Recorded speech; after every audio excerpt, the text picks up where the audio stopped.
നീ അറിഞ്ഞ എന്തടി? എടി നമ്മുടെ കിഷോറിലെ 2 കുട്ടികളുള്ള ഒരു പെണ്ണിനെ കല്യാണം കഴിച്ചുകൊണ്ട് വന്നേക്കാ.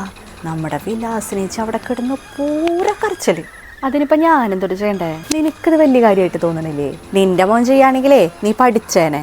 അല്ലെങ്കിൽ ആരാൻ്റെ അമ്മയ്ക്ക് ഭ്രാന്ത് പിടിച്ചു കഴിഞ്ഞാൽ കാണാൻ നല്ല ചേലാണല്ലോ. ആ ചെക്കന് 35 വയസ്സായില്ലേ? നീ അവനോട് ഞാൻ എന്തിട്ട് പറഞ്ഞു കൊടുക്കാനാ? ഞാൻ പറഞ്ഞോണ്ട് അവൻ കല്യാണം കഴിക്കാണ്ടിരിക്കോ? അവനറിയില്ലേ അവൻ എന്തൊട്ടാ ചെയ്യേണ്ടതെന്ന്? ആ ചെക്കൻ എൻ്റെ കയ്യിൽ കാശ് കടം വാങ്ങിയിട്ടില്ല. അവന് ചെലവിന് കൊടുക്കണത് ഞാനല്ല. ഇങ്ങനെയൊക്കെ കുറച്ച് കാര്യങ്ങളുണ്ടെങ്കിൽ എനിക്ക് പോയി പറയാം, മോനെ നീ അത് ചെയ്യല്ലേന്ന്. പിന്നെ പോരാത്തന്നെ അവന് ശരിയും തോന്നുന്നത് അവൻ ചെയ്തു. അതിനിപ്പോ ഞാനെന്ത് ചെയ്യാനാ? അല്ലടി, ആ ചെക്കൻ നിന്നെ പലപ്പോഴും സഹായിക്കണതല്ലേ? കാശൊക്കെ ഇടയ്ക്ക് നിനക്ക് കടം തരാറുണ്ട് നീ പറയാറുണ്ടല്ലോ.